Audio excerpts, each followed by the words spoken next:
Iloilo City Mayor Jerry Treñas nagmando sa PNP kag PSTMO nga tutukan ng mga firecracker zone sa syudad.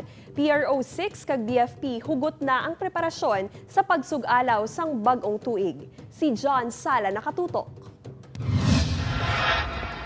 Hindi maimbitar nga sa pagsugalaw sa bagong tuig, tanan ang nagahapi-hapi. Apang bangod sini, kung kaisa nagakalimtan man nga maghalong, gani ang resulta, disgrasya. Gani subong pa lang mas maidid ng pagpanghanda sa Police Regional Office 6 ilabi na sa pagbantay sa mga dalanon. O depende na sa aton nga mga unit commanders kung ano ang nakita nila nga dapat nila i-improve. Kung may mga nakita sila nga dapat i-improve, that should be improved para ma-ensure pagid naton ang implementation naton sa nga peace in order. Sino sa Bureau of Fire Protection 6 nakahanda man ang mga fire station sa tagsa ka makabanwahanan kag syudad sa rehiyon, pananglit nga may magluntad nga sunog o kun aksidente. Base sa Memorandum Order No. 31 ni Presidente Rodrigo Duterte sa atong tuig 2019, ang PNP, LGU kag BFP ang dapat na magpatigayon sang inspeksyon agon masiguro nga ginasunod ang guidelines sa pagbaligya sang palupok. Tinutuyo sini ang matap na ang firecracker related injuries kag sunog. Ang aton nga regional director nagatag na instruction sa aton nga mga local police units in coordination sa Regional Civil Security Unit 6 nga mag-conduct ng inspection sa mga areas kung sa diin may baligyanay sa mga firecrackers and pyrotechnics.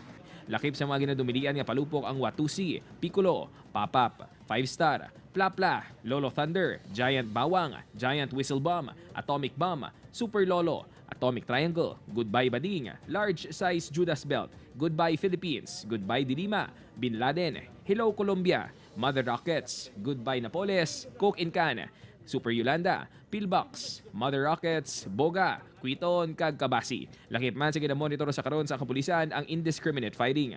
Kasunod sini nagbando man si Iloilo City Mayor Jerry Treñas sa PSTMO kag kapulisan nga hugot nga bantayan ang mga firecracker zone sa syudad. Siguro tagid nga ang aton syudad malinong kag matawhay. May mga kabataan pa nga nagapasaway. And ang instruction ko kay Colonel Batiles nga tanawon gid para masiguro gid nga ang syudad libre sa mga amoni nga mga problema. Upuan kay Cirilo Duque, John Sala, Buona, Western Visayas.